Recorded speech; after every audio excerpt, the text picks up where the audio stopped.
Bunda-bunda, balik lagi dengan aku dan Dokter Novan di sini. Sekarang aku lanjutin ya diskusi kita hari ini. Ya. Oke dokter, next question. Ada nggak sih dok perawatan khusus untuk gigi si kecil yang berlubang? Dan jenis pasta gigi yang seperti apa yang sebaiknya bunda-bunda siapkan untuk membersihkan gigi anak-anaknya? Ya. Jadi untuk perawatan memang benar pada gigi anak-anak pasti banyak kasus gigi berlubang karena sebenarnya konsumsi mereka yang manis-manis kan. Jadi konsumsi permen, es krim dan sebagainya. Jadi itu yang menyebabkan jadinya giginya gampang banget untuk berlubang dan itu biasa terjadi di antara giginya. Jadi jadi bukan di atasnya tapi biasanya di antara giginya. Itu biasa banget terjadi. Jadi tiba-tiba kok sering nyelip makanan ya, ternyata udah ada lubang dan lubangnya dari samping gigi. Dan itu memang apa solusinya? Ya harus ditambal. Harus ditambal. Dan kalau misalnya pada gigi susu, kan biasanya ada gigi susu yang di atasnya itu ada hitam-hitam sedikit. Nah, itu juga harus dilakukan yang namanya pit dan fissure sealant.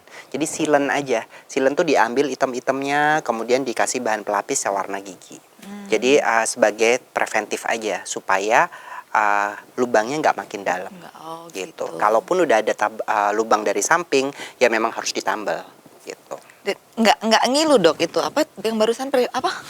Pit and fissure sealant. Namanya susah sekali dokter. Jadi kan gigi itu kan ada ceruk-ceruknya tuh, biasanya ada hitam-hitam kan, ada pit dan fissure. Nah fissure dan pit itu entah itu berupa cuma satu titik atau berupa fissure yang panjang. Kalau coklat nggak sakit sih, itu kalau diambil dikit aja sama bur dikit kecil, kemudian kita kasih bahan pelapis. Kadang ada juga yang tidak diambil, tidak dipakein bur, jadi langsung dipakein bahan pelapis, itu juga ada. Itu nggak apa-apa, boleh juga. Cuman memang kadang-kadang di anaknya jadi kok gigitannya jadi agak nggak nyaman ya dia ya. Gitu. Tapi kalau itu diambil, itu jauh lebih nyaman buat anaknya. Gitu sih. Gitu.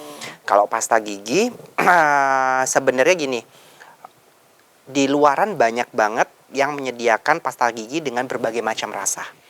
Nah, sebenarnya nggak apa-apa untuk anak. Jadi anak, aku sukanya rasa anggur, aku sukanya rasa stroberi, aku sukanya rasa orange, aku sukanya rasa marshmallow atau apalah, banyak banget disiapin. Ada yang tutti frutti dan sebagainya.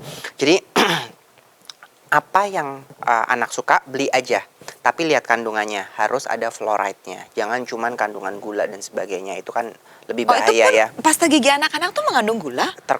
Terkadang ada yang seperti itu, kan kita nggak ngerti. Nah itu makanya harus benar-benar dicek, harus yang kadar fluoride-nya bagus dan kadar fluoride-nya mesti tinggi sih. Jadi makanya mesti dicek lagi, jangan cuman milih rasanya, tapi juga pilihlah yang berfluoride. Gitu. Nah itu bunda, tekanannya pada pasta gigi yang berfluoride, jangan hanya rasanya aja. Dan jangan terpatok pada satu merek, banyak merek kok sebenarnya, banyak itu, jadi yang disukain anak aja, asal anak termotivasi untuk sikat gigi. Seperti itu.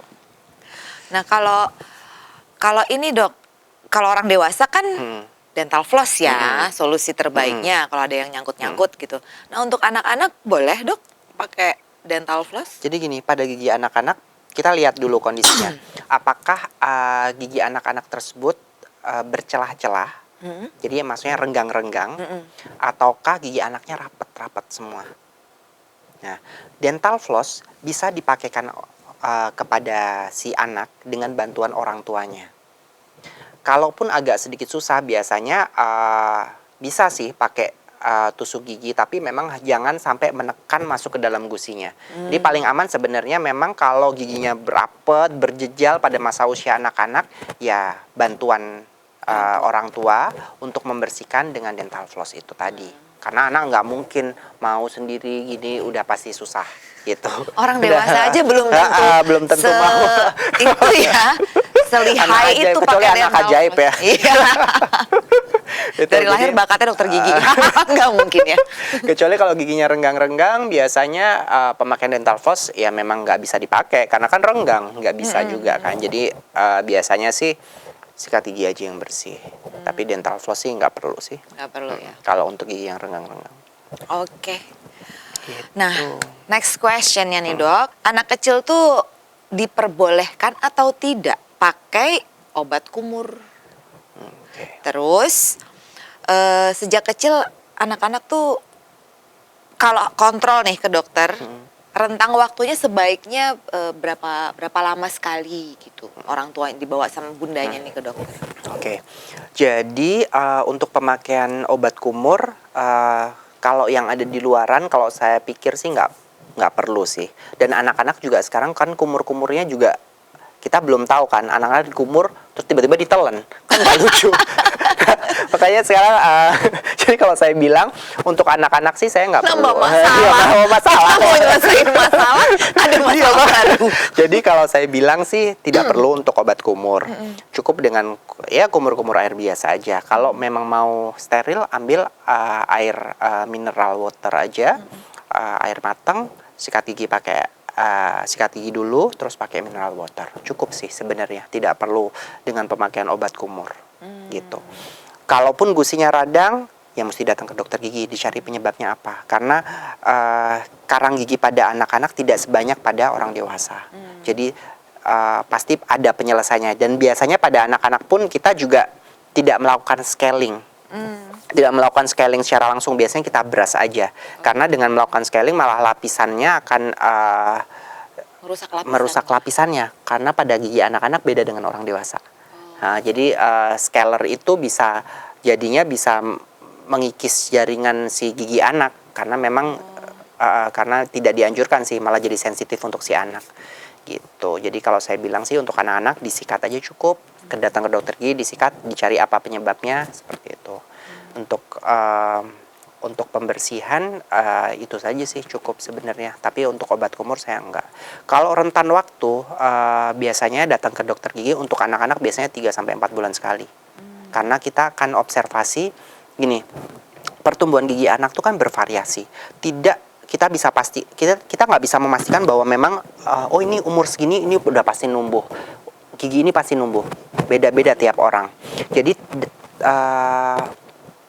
datang ke dokter gigi adalah untuk melihat oh ini udah mau tumbuh nih. Biasanya kan kita foto, ada namanya foto panoramik, foto untuk melihat semua giginya, semua gigi susu plus pertumbuhan gigi tetapnya. Oh, calon yang mau tumbuh tuh di panoramik tuh kelihatan. Bisa kelihatan. Jadi kita oh ini udah mau tumbuh nih.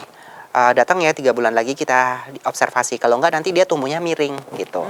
Nah 3 bulan lagi dia datang, oh belum nih, yuk coba nih kita pakai alat dulu nih, alat untuk melebarkan lengkung giginya supaya dia dapat celah nih buat tumbuh. Dia pakai alat dulu, nanti begitu datang lagi 3 bulan, oh ya nih udah ada nih celahnya, ya udah ini kita cabut biarin si dia tumbuh. Jadi kayak seperti itu. Jadi ada juga namanya teknik yang namanya serial extraction. Jadi pencabutan yang berseri-seri. Jadi misalnya oh ini dicabut biar dia tumbuh. Oh sekarang gantinya si gigi yang kanan nih yang mesti dicabut.